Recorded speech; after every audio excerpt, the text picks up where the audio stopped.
देश के स्टूडेंट आखिर रास्तों पर क्यों उतर आए हैं? आज़ादी के लगभग 78 साल बाद भी हम देश की सरकार एक एग्ज़ाम प्रॉपर तरीके से कंडक्ट क्यों नहीं करा पा रही है? रिसेंट एसएससी एग्ज़ाम फियास्को से ये समझ में आता है कि ये एक एग्ज़ाम नहीं, ये एक डिज़ास्टर था और इसकी अकाउंटेबिलिटी कोई भी नहीं लेना चाहता, ना ही सरकार और ना ही अथॉरिटी। ये इशू इम्पोर्टेंट है, ये पैटर्न सामने लाता है क्योंकि इसके बारे में सभी को पता होना ज़रूरी है। लाखों एस्पिरेंट इस एग्ज़ाम के लिए अपीयर होते हैं, लेकिन सिस्टम क्रैशेज़, बायोमेट्रिक फेलियर और लास्ट मिनट कैंसिलेशन की वजह से लाखों एस्पिरेंट एग्ज़ाम दे ही नहीं पाते हैं। यानी उस एस्पिरेंट की जो एग्ज़ाम नहीं दे पाया, सालों की मेहनत बिल्कुल वेस्ट चली जाती है क्योंकि उसने एग्ज़ाम दिया ही नहीं। आज स्टूडेंट और टीचर दोनों ही प्रोटेस्ट करने पर मजबूर हैं। हर 2-3 महीने बाद कोई ना कोई ऐसी न्यूज़ आती रहती है कि या तो कोई पेपर लीक होगा या फिर नीट जैसी इंपॉर्टेंट परीक्षा का भी पेपर लीक हो जाता है या कोई ना कोई स्कैम हो गया। ये बातें इतनी आम हो चुकी हैं कि किरदार चेंज होता है लेकिन स्टोरी सेम ही रहती है।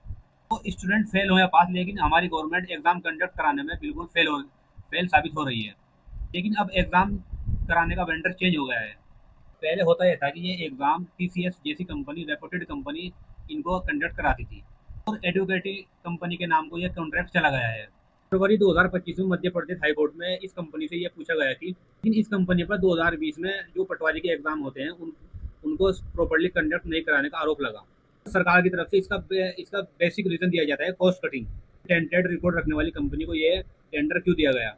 ये दी जाती है कि टीसीएस कंपनी हर कैंडिडेट से ₹350 चार्ज कर रहा था, जबकि इस कंपनी ने ₹220 चार्ज करना स्टार्ट कर दिया। लेकिन अगर कॉस्ट कटिंग के नाम पर देश की युवा पीढ़ी से यह ब्लैकमेलिंग की जा रही है तो ये देश का भविष्य खराब करने की एक बहुत गहरी साजिश है। Education is the great equaliser. एक देश उतना ही डेवलप हो सकता है जितना इंपॉर्टेंस वो अपने एजुकेशन को दे।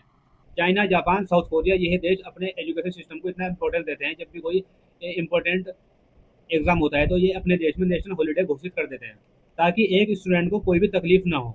और इसी एटीट्यूड की वजह से ये लोग और यह देश आगे जाते हैं। मेरा मानना यह है, जो देश अपने स्टूडेंट्स की एग्जाम को ठीक से कंडक्ट नहीं करा पाता वो देश बिल्कुल प्रॉपर्ली फेल हो जाता है। इस पूरे मुद्दे पर आपकी क्या राय है, प्लीज हमें कमेंट करके बताएं।